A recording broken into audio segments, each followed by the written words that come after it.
Well, hey, good evening, everyone. Thank you so much for being here tonight at our Connect group. I'm so thankful that you're able to make it out.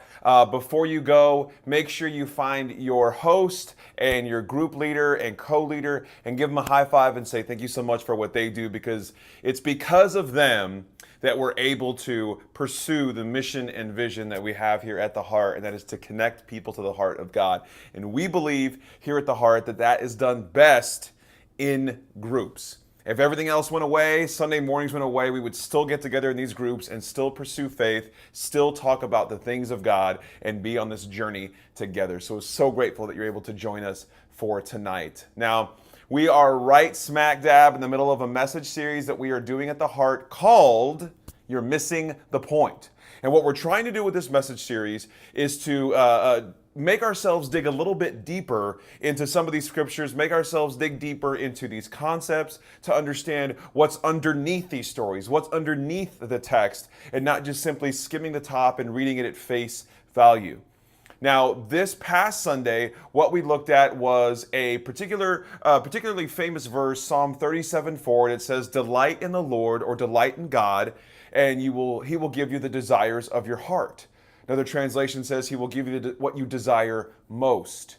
So that's in Psalm 37:4. And I want to encourage you to open up your Bibles in these groups, look at the different translations, see the different angles we can look at this text through. It really helps us get a wide angle, a wide view of what the author is trying to say in this text, in this particular book of the Bible. And when it comes to Psalm, this particular poem, really, it's a poem. So we're going to look at Psalm 37:4, and then we also looked at John 15:7, the book of John's in the New Testament. John 15:7, it's something that Jesus said, so I'm going to have the scriptures up in a little bit, and I want you to look those up as well. But what we tried to do is to look underneath the surface of what it meant when it says that if we delight in God, He will give us the desires of our heart. What does that mean, to delight in God? And we found out it means to spend time with, to dwell in, to live in, to spend enjoyment with God. So when we do that, we are delighting in God, and that we can receive the desires of our heart, almost like He's a genie, but that's not what it means. If we look deeper, what we find is it's not that delighting in God causes us to get whatever we want. It's delighting in God shapes our desires. It doesn't cause our desires to come, it shapes our desires. The more time we spend with God, the same as that goes with any relationship in our life, the more time we spend with that person, the more time we spend with our wife, with our husband, with our kids, our desires change. They change from day to day. So if our desires are changing, then we want them to change in the way that God sees them. But it starts with trust. We want to be able to trust God. That it has to start with that, and that can sometimes be difficult. But if we can trust God and we delight in Him, we spend time with Him, then we can see the desires of our heart come to pass, because it's the desires that God is going to place in our heart for what we want. Now, the first question for tonight has to do with your desires. And what I want to ask is, can you describe a time when you did get what you desired, when you got exactly what you wanted?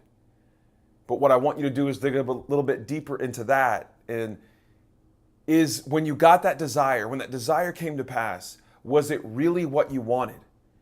Did you find out when you got that, what you desired, that it was really something else that you wanted? Or there was something underneath that desire that you really wanted that you didn't get even through that? So let's talk a little bit through that. And if it doesn't make sense, maybe watch this part again.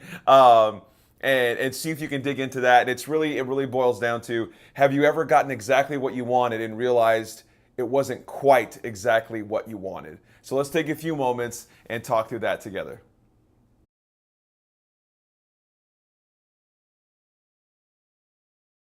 All right, this next question has to do with your desires. Again, I want you to describe something that you used to desire in your life, a want that you used to have in your life when you were younger, 10, 15, 20 years old, a desire that you used to have, that if that would have happened, if you would have gotten what you wanted, your life would be worse off now, or it would be missing, your life would be missing so much of what you have now because of what you wanted back then.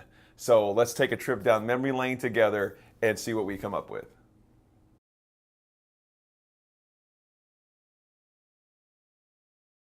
All right, now Psalm 37:4 tells us that if we delight in God, He will give us the desires of our heart. And if we go to John 15:7, Jesus invites us to remain in Him. It says, if we remain in Him and His words remain in us, then we can have anything that we want. So what it seems like what these authors are trying to say is it's all about spending time with God, about building this relationship, about trusting Him and putting our trust, our hope, our love in Him.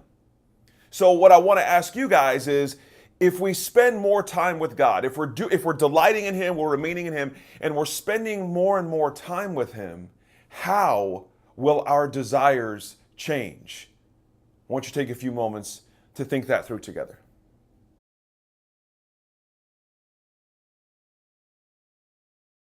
All right, now the last question is going to be a challenge for the week, right? We want to apply what we're learning. That's what happens is if we read the Bible and they're just words, then it's just text and they're not doing anything. But if we read them and we understand them and we dig deeper and we take action on them and we activate those words, then they can do amazing things in our life.